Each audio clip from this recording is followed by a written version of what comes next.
Hello friends, இன்றைக்கி நம்ம வீடியோவில் ரொம்ப குறைவான டைம்லேயே நம்ம வீட்டில் உள்ள பொருட்களை வச்சு ரொம்ப ஹெல்த்தியான ஸ்வீட் ரெசிபி எப்படி செய்யறதுன்னு பார்க்கலாங்க. இது வரைக்கும் நம்ம சேனலில் சப்ஸ்கிரைப் பண்ணாதவங்களா இருந்தீங்கன்னா சப்ஸ்கிரைப் பண்ணிக்கோங்க. உடனடி அப்டேட்க்கு பக்கத்தில் இருக்கிற ஆளுங்கிற பெல் பட்டனை கிளிக் பண்ணிக்கோங்க. வாங்க வீடியோக்குள்ளே போகலாம். இப்போது இந்த ரெசிபி செய்யறதுக்கு நான் வந்து ஸ்டவ்வில் கடாயை வச்சுருக்கேங்க. கடாயில் ஒரு 2 கப் அளவு வந்து வேர்க்கடலை சேர்த்துக்கலாம். வேர்க்கடலை சேர்த்து நல்லா வறுத்து எடுத்துக்கலாம். கைவிடாமல் வறுத்திங்கன்னா நல்லா தீயாமல் வரும்.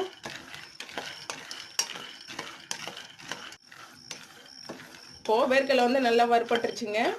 வேர்க்கடலை வந்து ரொம்ப கருக விடக்கூடாது. இந்த அளவுக்கு வறுப்பட்டால் போதும். அடுப்பு தீ வந்து கம்மி பண்ணி வச்சு வறுத்திங்கன்னா இந்த அளவுக்கு வந்து உங்களுக்கு வறுப்படும். கையில் எடுத்து இந்த மாதிரி தோல் எடுத்திங்கன்னா வந்துடும். இப்போ இது வந்து நல்லா ஆறட்டும். ஸ்டவ் ஆஃப் பண்ணிவிட்டு நல்லா ஆற வச்சுக்கலாம்.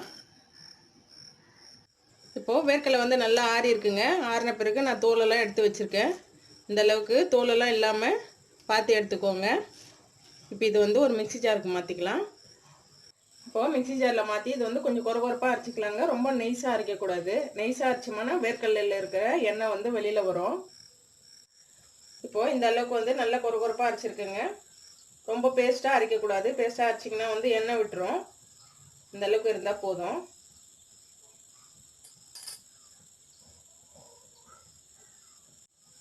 இப்போது ஒரு பவுல் வச்சு அதில் ஜல்லி வச்சுருக்கேங்க. ஜல்லி வச்சுட்டு நம்ம அரைச்சி வச்சுருக்கிற வேர்க்கடலையை வந்து அதில் போட்டு ஜலிச்சு எடுத்துக்கலாம். கொஞ்சம் குறையாக இருக்கும், அதனால ஜலிச்சிட்டு எடுத்துக்கலாம்.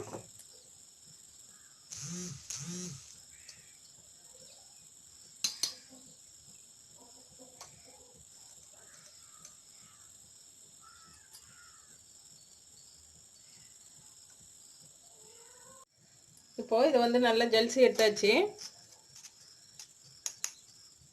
இந்த அளவுக்கு வந்து நல்லா ஜலிச்சு எடுத்து வச்சுருக்கேங்க.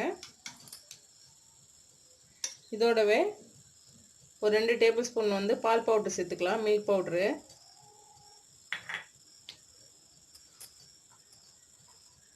வாசனைக்காக ஒரு 1/2 ஸ்பூன் வந்து ஏலக்காய் தூள் சேர்த்துருக்கேங்க. சேர்த்துட்டு இதை வந்து நல்லா கலந்து விட்டுடலாம். இதில்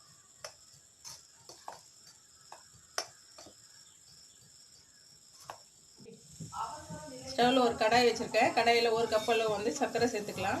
2 கப் அளவு வேர்க்கடலை எடுத்துருந்தேன். அதே கப்பால் 1 கப் அளவு சர்க்கரை, ஒரு 1/4 கப் அளவு வந்து தண்ணி சேர்த்துக்கலாம். தண்ணி சேர்த்துட்டு சர்க்கரை வந்து நல்லா கரைஞ்சி வரட்டும்.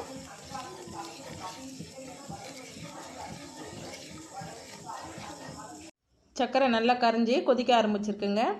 இப்போ இது வந்து ஒரு நிமிஷம் போல் நல்லா கொதிக்க விடலாம். இப்போது 1 நிமிஷம் போல் நல்லா கொதிச்சிருக்கு. இப்போ பாகுபாதம் வந்துச்சான்னு வந்து செக் பண்ணி பார்த்துக்கலாம். இந்த மாதிரி கையில் எடுத்து 2 கையிலே வச்சு இந்த மாதிரி லைட்டாக வந்து விட்டு பார்த்தீங்கன்னா கம்பி மாதிரி வரும்.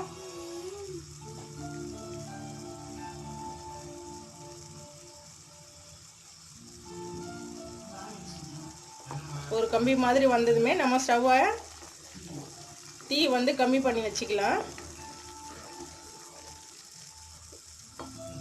இப்போ நம்ம அரைச்சி வச்சிருக்கிற வேர்க்கடலை பொடி பவுடர் வந்து இதில் சேர்த்துக்கலாம்.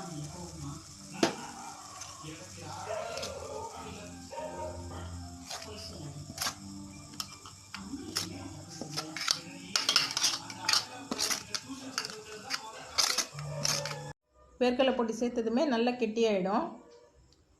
நீங்கள் வந்து கைவிடாமல் நல்லா கலந்து விட்டுட்டே இருந்தீங்கன்னா கடாயில் ஒட்டாமல் வரும். அந்தளவுக்கு வந்து கலந்து விட்டுட்டே இருக்கலாம். இப்போது இந்த அளவுக்கு வந்து நல்லா திக்கானதுமே இதோடவே 1 ஸ்பூன் அளவு வந்து நெய் சேர்த்துருக்கேங்க. நெய் சேர்த்துட்டு இது வந்து நல்லா கலந்து விடலாம். அடுப்பு தீ வந்து கம்மி பண்ணி வச்சுட்டு செஞ்சிங்கன்னா தான் கரெக்டாக வரும் உங்களுக்கு.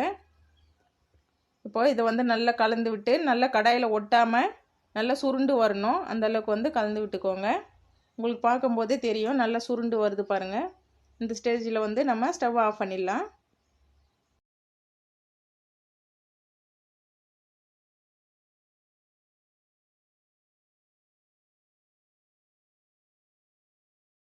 இப்போது நம்ம ரெடி பண்ணி வச்சுருக்கிறது வந்து ஒரு சில்வர் பேப்பரில் நெய் தடவி வச்சுருக்கேங்க. அதில் சேர்த்துக்கலாம். இந்த மாதிரி பேப்பர் இல்லைன்னா நீங்கள் பிளேட்டில் கூட நெய் தடவிட்டு சேர்த்துக்கோங்க. இப்போ இது சேர்த்துட்டு இதை வந்து நல்லா அழுத்தம் கொடுத்து இந்த மாதிரி பிசைஞ்சு விடலாம்.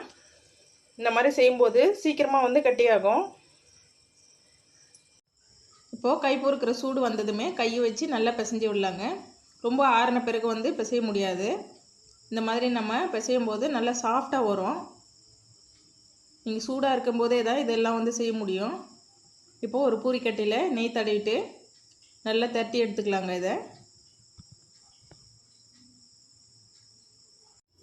உங்களுக்கு எந்த ஷேப்பில் வேணுமோ நீங்கள் அந்த ஷேப்பில் கட் பண்ணிக்கோங்க. நான் வந்து டைமண்ட் ஷேப்பில் கட் பண்ணியிருக்கேங்க. நம்ம கடைங்கள்லாம் காஜு கத்திரி வாங்குவோம் இல்லைங்களா, அதே மாதிரி அதே ஷேப்பில் வந்து கட் பண்ணியிருக்கேன். பார்க்கறதுக்கும் உங்களுக்கு அதே மாதிரி தான் இருக்கும். சாப்பிட்டாலும் டேஸ்ட்டு அதே டேஸ்ட் தான் இருக்குங்க. கொஞ்சம் கூட வந்து வித்தியாசப்படாது. நம்ம வேர்க்கடலையை வச்சு தான் செஞ்சுருக்கோன்றதே தெரியாது. அந்தளவுக்கு டேஸ்ட் ரொம்பவே நல்லாயிருக்கும். இந்த ரெசிபி உங்களுக்கு பிடிச்சிருந்ததுன்னா நீங்களும் உங்கள் வீட்டில் ட்ரை பண்ணி பாருங்கள். ட்ரை பண்ணி பார்த்துட்டு எப்படி இருக்குன்னு உங்களுடைய கருத்துக்களை கமெண்ட் பாக்ஸில் சொல்லுங்கள். இந்த வீடியோ பிடிச்சிருந்தால் லைக் பண்ணுங்கள், ஷேர் பண்ணுங்கள். தேங்க்யூ.